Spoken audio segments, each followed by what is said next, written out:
Assalamualaikum warahmatullahi wabarakatuh. Saya Tiara Hemeto dari kelas 1F, jurusan Pendidikan Guru Sekolah Dasar, Fakultas Ilmu Pendidikan, Universitas Negeri Gorontalo. Pada video kali ini saya akan membahas tentang perkembangan peserta didik, yaitu perkembangan biologis bayi, perkembangan motorik, perkembangan kognitif, dan perkembangan sosio-emosional. Yang pertama yaitu perkembangan biologis bayi. Perkembangan biologis bayi mencakup beberapa aspek, yaitu fisik, pertumbuhan, dan kesehatan dasar. Perkembangan fisik seperti berat badan dan tinggi badan meningkat pesat sejak lahir. Proporsi tubuh berubah. Awalnya kepala bayi sangat besar dibandingkan badan, perlahan anggota tubuh menyesuaikan proporsi yang lebih normal. Tulang, otot, dan lemak berkembang untuk mendukung pergerakan baru, misalnya menggulingkan badan dan merangkak. Contoh saat bayi usia 0-3 bulan mengembangkan kemampuan mengangkat kepala saat tengkurap. Pada usia 7-9 bulan bisa duduk sendiri dan 10-12 bulan mulai mencoba berdiri dan berjalan dengan bantuan. Selanjutnya yaitu pertumbuhan. Pertumbuhan adalah peningkatan ukuran dan struktur tubuh, meliputi berat, tinggi, lingkar kepala, dan organ tubuh. Pada tahun pertama, kenaikan berat badan dan tinggi badan sangat cepat, bisa 2 kali lipat dari berat lahir dalam 4-6 bulan. Contoh saat bayi lahir dengan berat sekitar 3 kg dan tinggi 50 cm. Ketika bayi berada pada usia 12 bulan, bisa mencapai berat 9 kg dan lebih dan tinggi sekitar 75 cm. Dan yang terakhir yaitu kesehatan dasar bayi. Kesehatan dasar bayi sangat bergantung pada nutrisi, khususnya ASI, imunisasi, kebersihan, serta perawatan rutin.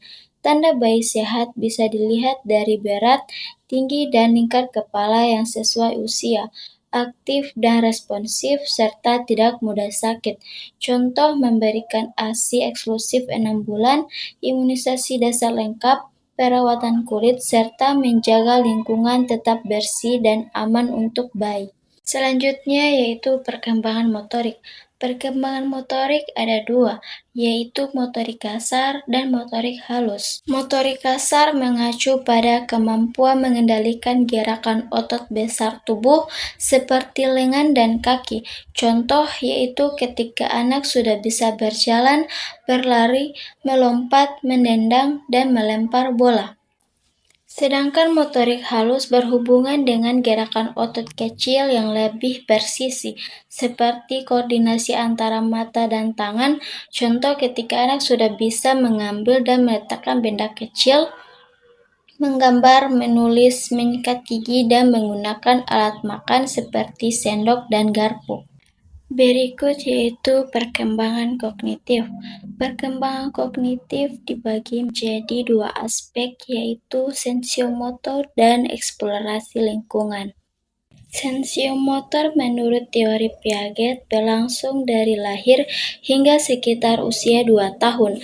Pada periode ini, bayi dan anak balita belajar mengenali dunia dan sekitarnya terutama lewat perpaduan pengalaman sensori, yaitu melihat, mendengar, merasakan, dan tindakan motorik yaitu menyentuh, menggapai, memasukkan benda ke mulut. Mereka belum mampu berpikir secara abstrak, melainkan bereaksi langsung terhadap lingkungan dan sekitarnya. Contohnya, anak bereksperimen dengan lingkungan menggunakan tangan, mulut, mata, dan telinga. Misalnya, menggoyangkan mainan, melempar benda, dan memasukkan benda ke mulut untuk mempelajari respon benda.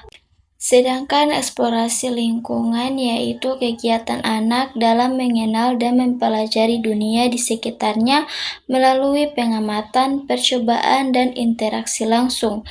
Dengan mengeksplorasi lingkungan, anak memperoleh pengetahuan baru, memahami sebab akibat, serta mengembangkan kemampuan berpikir logis dan kreatif.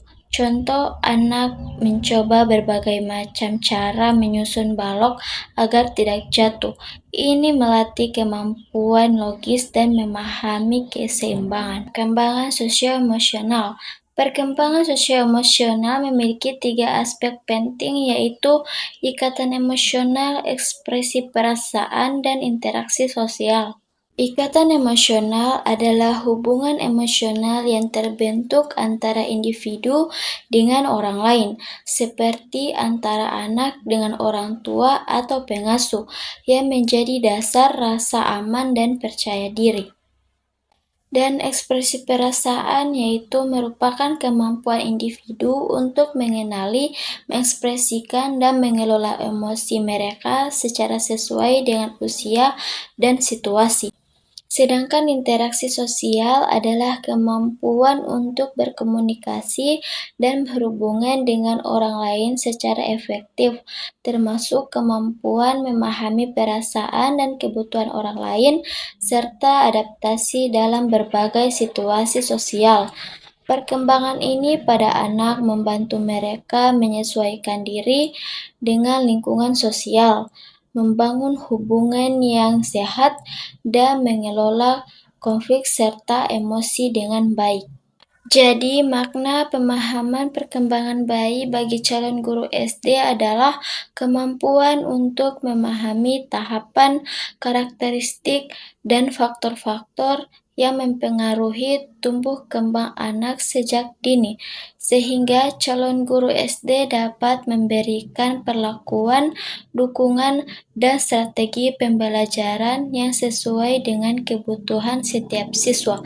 Pemahaman tentang tahap-tahap perkembangan, misalnya tahap sensiomotor menurut Piaget, membantu guru menyesuaikan metode pembelajaran dan interaksi dengan anak, terutama karena masa bayi hingga usia dini merupakan fondasi penting bagi perkembangan fisik, kognitif, sosial, dan emosional anak.